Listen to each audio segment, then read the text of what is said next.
What is going on, guys? Welcome back. My name is Fernandoherrera, and in today's video, we're going to be talking about how to build a tire website. So yes, I'm going to be telling you how I did it before and how I would do it today.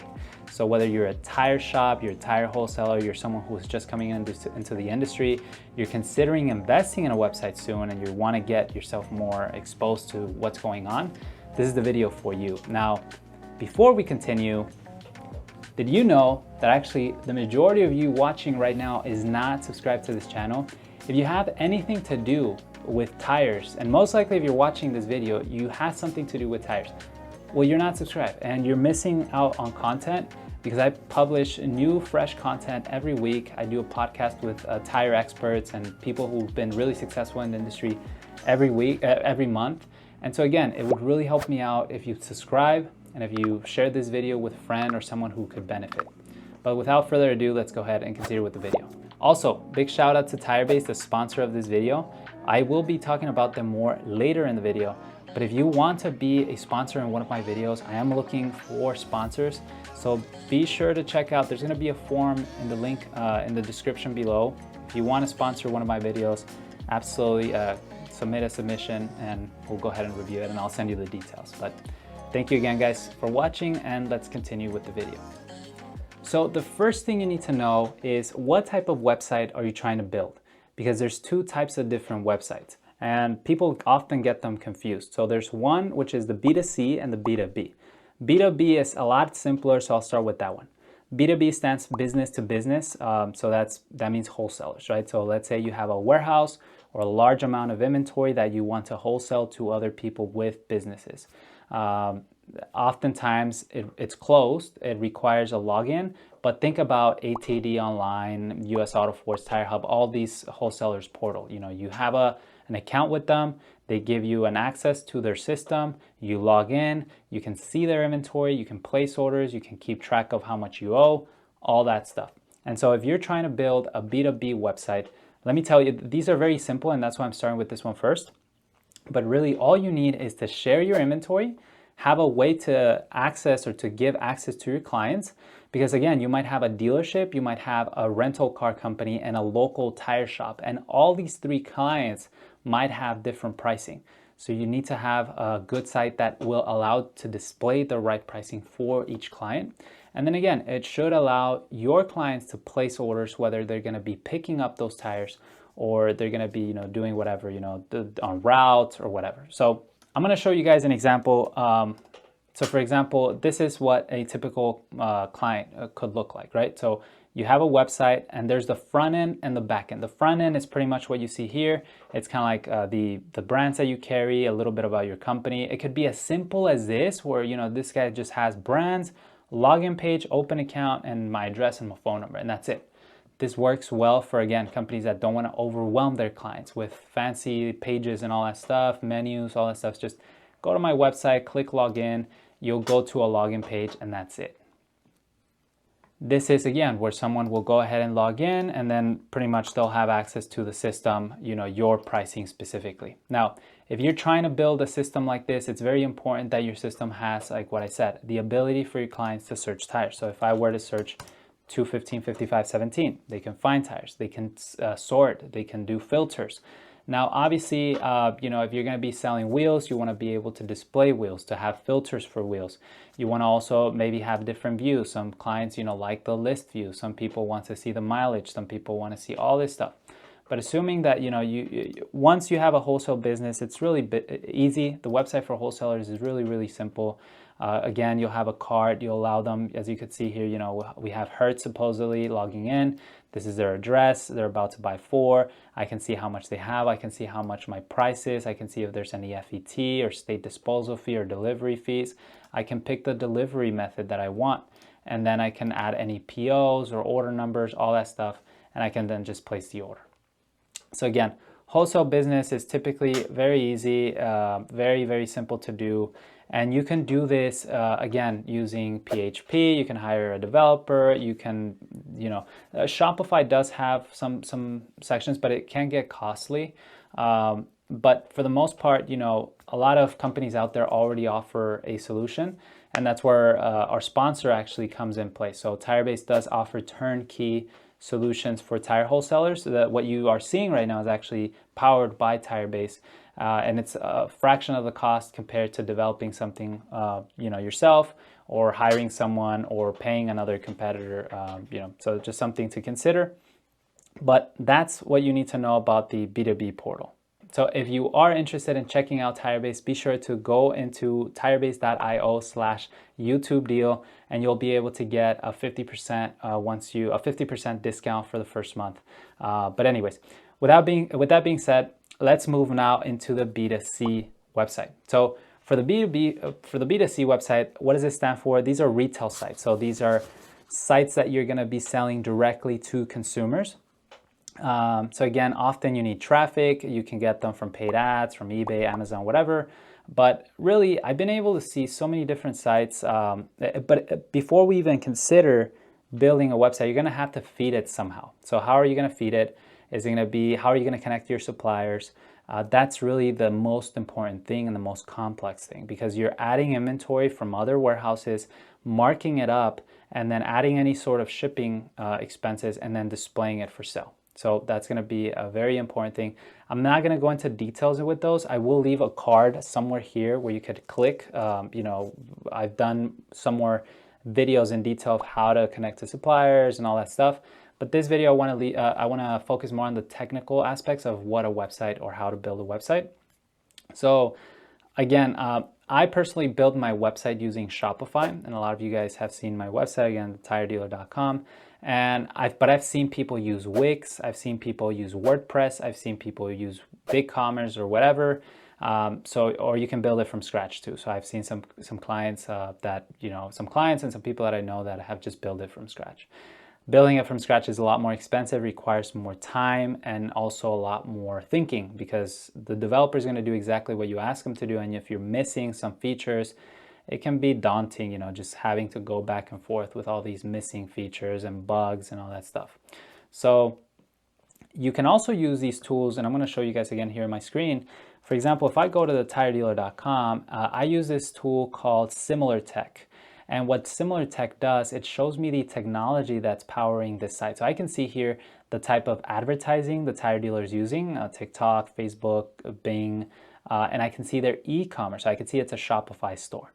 Now, I could do this with any site that has specific traffic. So for example, if I were to try it on prioritytires.com, which is one of the largest tires online sellers, and I guess their site's taking a little bit longer here to load, but you're going to be able to see once it loads that they actually use BigCommerce. So, once you use BigCommerce, actually I have it right here on my other page. Let me just load it here. Yeah. So as you guys could see in their technologies aspect, you can see even the traffic. So I can see that they have 1 million visitors, which is pretty good. And their technology, their tech stack is actually through BigCommerce. So they built the BigCommerce website, and they're connecting their suppliers somehow. We can see how they're advertising. They're going strong on Bing, on Google, on all these other companies. And again, it's actually quite nice, because you could see all the tech stack that they use. So I would say that could be very easy and useful if you're looking into building a site. Maybe check out what is your competitor using, or what is the site that you like, what sort of technology that they use to build it, or features or widgets and all that stuff. Now, if you have a limited budget, which probably if you're watching this video you have, or again, you just don't want to overspend, and you want to build a website yourself, I'm going to explain kind of like the structure that you should have, something that every e-commerce business honestly should have. And so I'm not going to say I'm the expert here, really, guys. I'm just saying what my website has and what I've seen most of these websites done, because I've done the homework in the past where I will go and put, all these other online sellers, and I'll see what pages do they have, what features do they have, and all of them have kind of like this structure. So the first thing you're going to need is a home page. So obviously on the home page, you're going to have some sort of promotion. In my case, I decided to do a little quick video. But again, if we go to like companies like Simple Tire, they'll have like a little landing page. And the first thing you'll notice too is you want to have a search, a tire finder tool. So something to help your clients find tires by size or by vehicle. Now, this is often tricky because Shopify, or there's no easy solution out there that can just give you a tire finder tool until now, because TireBase does have, again, the sponsor of this video, man. I know you guys are gonna think I'm trying to sell, but really, TireBase has just made sure to offer the tools I didn't have back in the day, and I had to invest and put months, if not years, of work to now empower companies that want to do this. So if you're looking for a tire finder tool, you can now purchase it through TireBase, or you can build it yourself. There's a lot of companies out there that offer this data, vehicle fitment data. We actually used suppliers. So some suppliers like US Auto Force offer, or ATD, they offer vehicle fitment data. So through APIs, you can put, hey, what vehicle does this car have, or what wheels does this vehicle have? And that's how we built our widgets. So that could be one alternative. The other alternative is just using TireBase, and then right here, they would give you pretty much a widget for your clients to use. And then they'll put, like if I have a 2022 Hyundai Tucson, I can put right here, again, Hyundai Tucson or whatever, and then it's gonna show me the options, and then pretty much that's it, right? So it's gonna show me the tires, and it's a little slow, but once I search for the tire, it sends me or redirects me to the page. Or I could use the tire size, right, or wheels. But that's the second thing you need to a homepage with a tire finder tool. A tire finder with vehicle and tire size. The other thing is the actual product page, right? But before we actually jump into the product page, I do feel actually you need first a search results page. So I should have said that first. So when you're searching, or your clients are searching, you're gonna need a page where you search, and you're pretty much redirected to a search results page. And this is the results page that we're about to see right here. The results page is where all the tires come in play. They display what you have in stock for that size. And you want to design them in a way where you have some filters for your clients.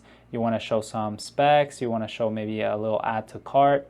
Again, some shops can get a little more, creative. Obviously, I don't have that many filters, but again, the add to cart, a picture is very important. The brand, the size, all that stuff, very, very important. And so that's what you need. You need tire data. So again, if you don't have tire data, you need to find it. You need to get, the images, you need to get all that. A lot of suppliers give you that. So if you're already working with a drop shipping supplier, they could offer you some tire data. Oftentimes, sometimes they don't. So just kind of keep that in mind. The next thing is the product page.